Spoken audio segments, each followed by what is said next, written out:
Еще одну услугу нам сделала Москва, такую медвежью себе услугу нам.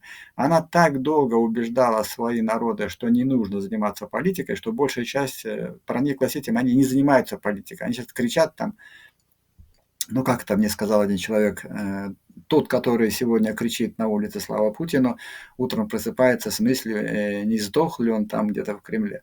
Вот. Поэтому, если создать для людей в наших республиках условия нормальные, то есть он равный среди равных, он соблюдает законы, у него есть хорошая работа, у него, его ребенок ходит в школу нормальную по образцу ну, эстонской, финской, например, там, ну зачем?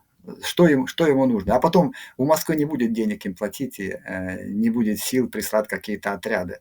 То есть им будет, я думаю, что им будет не до той, та политика, которая сегодня есть, она будет непопулярной у них.